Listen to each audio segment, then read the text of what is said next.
আমরা দোয়া করছি আল্লাহ তাআলা এবং ইজান তিনি আমাদের লেখার হাত দিয়েছেন এবং এটি আমাদের আমার মনে করি যে একটি বইয়ের মাধ্যমে উনি যে আবেদন দিতেন হাজার মাহফিলে যা পারবেন না, একটি বইয়ে তার চাইতে বেশি ওনার এই সিদ্ধান্ত আমি একটু আগে জানলাম যে উনি একেবারে প্রতিটা থানায় বা ওদের মহল্লায় ওয়ার্ডে গিয়ে না গিয়ে একদিকে লেখা একাডেমিক এবং সেই হিসেবে যারা এই ময়দানে আছেন তাদেরকেও যদি ওনার মতো করে আরো আধুনিকভাবে যাই গড়ার ক্ষেত্রে কিনলেন এবং লেখার ক্ষেত্রেও যদি তারপরেও বলবো যে ডাইরেক্ট একটা মাহফিল একটা দারুণ প্রভাব থাকে। আজকে যদি এভাবে বলতে কেন এটা শুধু লেখক হলে চলবে না, এই জন্য এটাকেও একেবারে ভুলে গেলে চলবে না।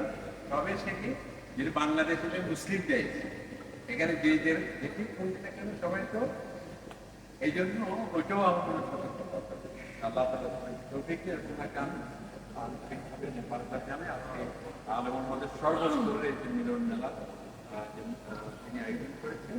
আপনারা দান করুন। সালাম আলাইকুম।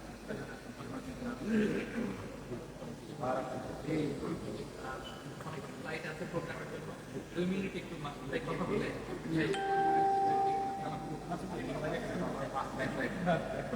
আসসালামু আলাইকুম ওয়া রাহমাতুল্লাহি ওয়া বারাকাতুহু।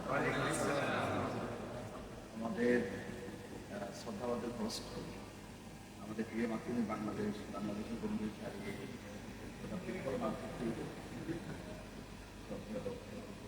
ডক্টর মাওলানা মিজানুর রহমান আমন্ত্রণে আমরা তারা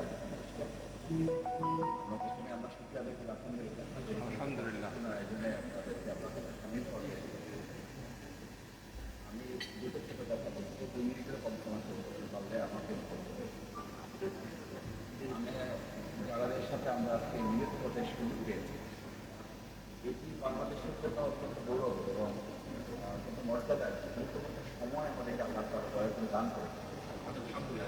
এখানে প্রায় সকলেই বলা যায় বিভিন্ন একটা সময় ভিন্ন রকম একটা পরিবেশে আমাদেরকে জীবন পালন করতে, বিশেষ করে আমাদের পোস্ট আছে তাকে তো আসলে আমাদের প্রিয় মাতৃভূমিতে আমরা তার চাকরি পালন আল্লাহ তাআলা আমাদেরকে এই সুযোগ দিয়েছেন। আবার আরেকবার আমাদের অন্তঃস্থলকে থেকে আলহামদুলিল্লাহ স্থায়ীভাবে আমাদের প্রিয় মাতৃভূমির জন্য প্রথমত এই সময়টাকে নিয়ামতের সাথে গভীর করে থাকি।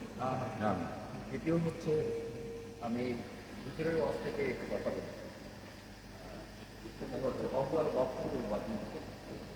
আসলে আমাদের সাথে মানুষের ভালোবাসা, আমাদের কবিত্ব, আমাদের কারণ একটি এক্ষেত্রে আমাদের কোনো কৃতিত্ব আছে বলে আমার কাছে মনে হয়। তা নিতান্তই আল্লাহ তাআলার দান তার বান্দা, তিনি যখন তার কোনো বান্দাকে ভালোবাসেন, এই হাদিস আপনারাই বলেন, আপনাদের কাছ থেকে শুনেছি, আমিও মাদ্রাসায় যতটুকু পড়ার সুযোগ পেয়েছি। আল্লাহ তাআলা যখন কোনো বান্দাকে ভালোবাসেন তখন তিনি আরশে আজিম এটাকে বলেন, এবং আরশে আজিমকে আসমানওয়ালাদেরকে বলেন, এটা জমিনওয়ালাদের কাছে পৌঁছে। সুতরাং আমার যেন এটা মনে থাকে যে আল্লাহর এই নিয়ামত আমি আল্লাহর দিনের জন্য যতটা ব্যবহার করবো আমাকে এটা তত বেশি সমৃদ্ধ করবো। তা এই শাকারতুল্লাহ আযীদান্না, সেটা যদি মনে থাকে তাহলে আমার মধ্যে কোনো ধরনের দ্বিতীয় চিন্তা, ভিন্ন চিন্তা অথবা দিনের বাইরে গিয়ে আলাদা কোনো চিন্তা আমার মধ্যে স্থান পাওয়ার চিন্তা যদি থাকে। শেষ কথা হচ্ছে, আমরা যারা আজকে এখানে একত্রিত হয়েছি, বাংলাদেশে ইসলামিক দুটো কমপ্লেক্সিটি আছে। একটা কমপ্লেক্সিটি হচ্ছে ইসলাম যারা জানেন তারা, আমরা যারা প্রচার করি, আমরা ইসলামকে অ্যাড্রেস করার ক্ষেত্রে সাধারণ মানুষ যারা, তাদের মধ্যে অনেক ধরনের কমপ্লেক্সিটি আছে, যাদের কাছে পাবলিকলি ইসলাম অ্যাড্রেস করার জন্য আমাদের আরও বেশি গবেষণার সুযোগ আছে। এবং সেটা শ্রদ্ধেয় ডক্টর মাওলানা মিজানুর রহমান আজাহারি ভাই আমাদের, তিনি আমাদের একজন শিক্ষক হিসেবে ভূমিকা পালন করছেন এবং আমাদের শেখারও সুযোগ আছে, আমরা শেখার চেষ্টা করছি। আমি আমার ৯৫ বছর বয়সের মা বাড়িতে আছে, খুব ভালো কথা বুঝতে পারেন।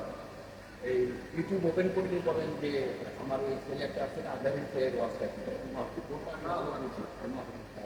আন্দোলনের উনি শপথের জনশক্তি, এখন বলে যে আমার ওই ছেলেটার ওয়াজটা আমি ভালো বুঝি। এই যে ভালো বুঝেন, তার মানে উনি খুব শিক্ষিত না, 5 পাস করা একজন মা। তুমি কি ফাইভ পাস করা একজন মানুষ তার কথাটা বলবো, তার মানে হচ্ছে ইসলামটাকে আমরা যেভাবে তৈরি করেছি, এটাকে সহজ করার সুযোগ তো আছে। এবং আল্লাহ সুবহানাহু ওয়া তাআলা তো সেভাবেই বলেছেন, ইসলামকে আমি তোমাদেরকে সহজ করেছি, হাদিসেও একই কথা বলা আছে। তো এটা হচ্ছে আমার আবেদন আমাদের সকলের কাছে, যে আমরা সহজ করে সহজভাবে মানুষের কাছে এটা কিভাবে বলছেন যে আল্লামা দেলোয়ার হোসেন সাঈদী রাহমাতুল্লাহ, তার জন্য আমরা দোয়া করি আল্লাহ তাকে জান্নাতুল ফিরদৌস এই ধারাটা ফোন করে রেখে গেছে, যার কারণে তিনি দল মতের উঠতে উঠে সবাই তার কথা শুনতে আসছে। লাস্ট কথা হচ্ছে যে বাংলাদেশের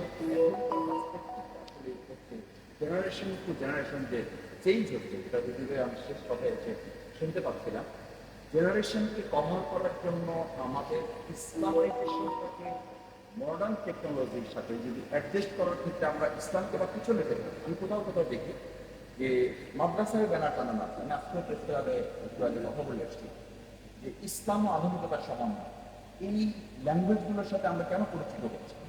আসলে আমাদের বরং অ্যাডজাস্ট করতে হবে, ইসলামই তো শুধু আধুনিক না, আর একটা মডার্ন, এবং এটার আধুনিকতার ধারে কাছেও এখন এই দেশের গোটা পৃথিবীর আধুনিকতা মানে ওই দরজায় পাই রাখতে পারে। আমরা এটা কেন বলছি? অথচ এটাই কিন্তু মাদ্রাসায় আমরা শিখে আসছি, আমাদেরকে শেখানো হচ্ছে। এখন ভালো ভালো মাদ্রাসা যারা তৈরি করছে যে আমরা বিজ্ঞান এবং ইসলাম শিখাচ্ছি, এটাও কিন্তু বলা হবে, অথচ ইসলাম হচ্ছে সবচেয়ে বড় বিজ্ঞান। তো সেই জায়গাটা আমরা যদি অ্যাডজাস্ট করতে পারি এই জেনারেশনের কাছে, আমি 2024 সালের 5ই আগস্ট আমার কাছে মনে হয়েছে বাংলাদেশ ইসলামের জন্য প্রস্তুত এবং আল্লাহ তাআলা এটাকে কবুল করেছেন। এখন এই প্রেক্ষাপট থেকে চাষ করে যেন ফসলটা আমরা তুলে নিই, সেই দায়িত্ব আমার সামনে যারা আছেন, আমার শ্রদ্ধেয় শিক্ষক স্টাফগুলো, আমি অনুরোধ করবো আমাদের সন্তানদের, আমাদের শিক্ষার্থীদের অর্জিত এই বাংলাদেশ আল্লাহ তাআলা দয়া করে দান করেছেন, ইসলামের জন্য উন্মুক্ত করেছেন, এটাকে এখন ফসল তুলে যেন আমরা ঘরে ঘরে পৌঁছে দিতে পারি, সেই প্রত্যাশা ব্যক্ত করে আমাদের আসসালামু আলাইকুম।